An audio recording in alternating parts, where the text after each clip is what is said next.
तर अशा पद्धतीच्या एक्स्पोमधून रिकाम्या हाताने बाहेर येणं म्हणजे काळजावर दगड ठेवून येणे. तर मी सुद्धा एक कप आणि सॉसरचा सेट घेतलाच, नवऱ्याला भांडून का होईना. तर हा एक्स्पो आहे वाकडमध्ये, जो की आहे दत्त मंदिर रोडला. मी पण अगदी अचानक गेले, कोणत्याही पद्धतीचं प्लॅन नव्हतं. सगळं बघून आले आणि परत व्हिडिओ काढायला म्हणून मग मी गेलेली. तर तुम्ही बघू शकता किती सुंदर सुंदर कलेक्शन आहे इथं. हे सगळे फ्लावर पॉट ठेवलेले आहेत. हे पूर्ण लाकडाचे होते, खूप सुंदर होते दिसायला पण. आणि इथे वॉटर फाउंटेन सुद्धा खूप सुंदर होतं. एक तर राधाकृष्णच तुम्ही बघू शकता, हे मला खूप जास्त आवडलं. खूप सुंदर वाटत होतं ते. बाल्कनीमध्ये खूप छान असं वाटेल. आणि हे जे फेस दिसत आहे ना, हे पण खूप सुंदर होते दिसायला. इथे तरी कॅमेऱ्यामध्ये एवढं म्हणजे दिसत नाही आहे छान, कारण की रात्रीच्या वेळेला या सगळ्या गोष्टी मी तुम्हाला दाखवल्या आहे. दिवसा तर खूप छान दिसेल. आणि तुम्ही बघू शकता हे वॉटर फाउंटेनसुद्धा किती सुंदर आहे. हे जे फेसचे आता नवीन वास आले ते सुद्धा खूप छान आणि रिजनेबल होते. 250-300 पासून स्टार्टिंग होती, कारण की ऑनलाईन तर खूप महाग आहेत या सगळ्या वस्तू. इथे थोड्याशा रिजनेबल मला वाटलेल्या, म्हणून मग म्हटलं की चला तुम्हाला दाखवूया. ज्यांना कुणाला घ्यायचं असेल तर ते नक्कीच इथं जाऊन घेऊ शकता. आता किती दिवस एक्स्पो आहे ते मला नाही माहिती, पण तुम्ही आता लगेच गेलं, कारण की मी हा व्हिडिओ शूट कालच केला आहे, तर आज मी टाकते आहे. तर लगेच तुम्हाला म्हणजे मिळेल तिथं. आता तुम्ही हे जे बघताय ना, ते सुद्धा खूप सुंदर सुंदर आणि रिजनेबल होते. खूप महागडे असं काहीच नव्हतं, कारण की ऑनलाईनसुद्धा मी पाहिलेले हे सगळे प्लॅटर वगैरे खूप महाग होते ऑनलाईन. कंपॅरिझनमध्ये त्या स्वस्त होतं. आणि हे तुम्ही बघू शकता ना, हे एअरटाईट कंटेनर आहे, जे की तुम्ही कशासाठी सुद्धा वापरू शकतात. तर ते सुद्धा छान होते आणि मला वाटतं 150-200 पर्यंत होतं हे सुद्धा. खूप छान होते. आणि हे कप आणि सॉसर मला खूप आवडलं. खूप क्यूट असं होतं, पण खूप जड हेवी होतं खूप. सगळ्याच गोष्टी खूप युनिक होत्या इथं आणि छान अशा रिजनेबलसुद्धा होत्या. परत मी तेच सांगेल, कारण की कलेक्शन त्या पद्धतीचं आहे की म्हणजे हेच कलेक्शन जर तुम्ही ऑनलाईन बघितलं किंवा एखाद्या इंस्टाग्राम पेजला बघितलं ना, तर तिथे तुम्हाला खूप महाग मिळेल या सगळ्या गोष्टी. त्या कंपेअरमध्ये हे सगळं स्वस्त आहे. आणि हे बघा इथं जे दिसतंय ना कप आणि सॉसर, ते मी घेतले.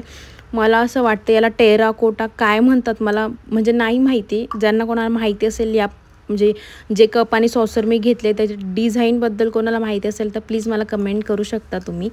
तर खूप छान असं कलेक्शन होतं. आणि पहिल्यांदा मी असं सोफा आणि या सगळ्या गोष्टीसुद्धा मी एखाद्या एक्स्पोमध्ये पाहिल्या आहे. आतापर्यंत मी नाही पाहिल्या आहे. ज्या पाहिल्या आहेत त्या पूर्ण प्युअर लाकडातल्या असतात, हँडक्राफ्ट म्हणून, तर त्या पाहिलेल्या आहे. अशा पद्धतीचे मी फर्स्ट टाईम बघितले. तर ते सुद्धा होतं तिथं.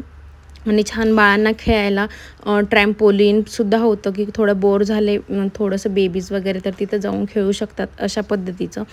खूप छान असं एक्स्पो मला तरी वाटलेला.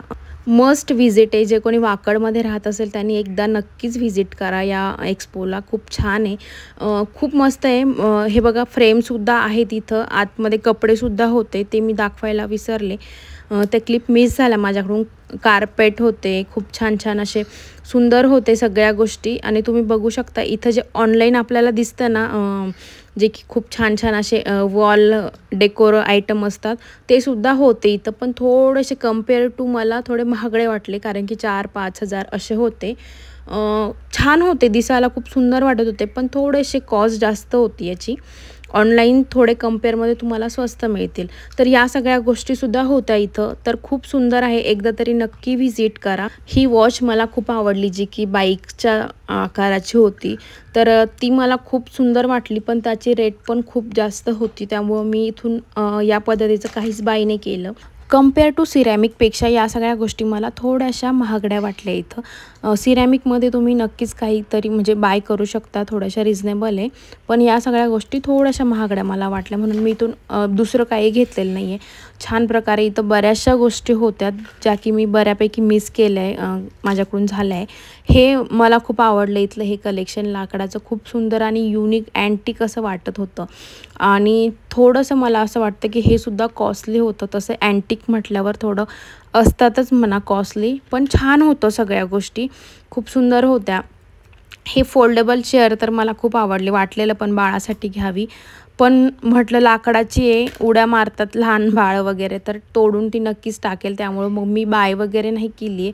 पण ती पण मला असं वाटतं की महागच होती. 1200 काहीतरी एक चेअर म्हटलेला तो. तर छान आहे सगळ्या गोष्टी. काही गोष्टी म्हणजे खूप रिजनेबल आहे, काही खूप महागड्या पण आहे. लहान बाळांच्या खेळण्यासुद्धा होत्या आणि हे बघा तुम्ही बघू शकता इथे हे फक्त 50 रुपयाला होतं, जे की आपण इयरिंग्स ठेवायला वगैरे जे यूज करतो ना, ते सुद्धा खूप सुंदर होते. हे ट्रेसुद्धा खूप रिजनेबल होते इथे. तर काही काही गोष्टी खूप रिजनेबल वाटल्या मला, काही काही खूप महागड्या असं वाटल्या. आणि बुक्स तर किलोना होते, मी पहिल्यांदाच पाहिलं हे. आणि तुम्हाला माझ्या अशा पद्धतीचे व्हिडिओ आवडत असेल तर मला कमेंट करून सांगा, जेणेकरून मी अजून अशा पद्धतीचे व्हिडिओ घेऊन येईन. त्यासाठी तुम्हाला सबस्क्राईब करायला लागेल माझ्या चॅनलला आणि लाईकसुद्धा करा, जेणेकरून मला मोटिवेशन मिळेल.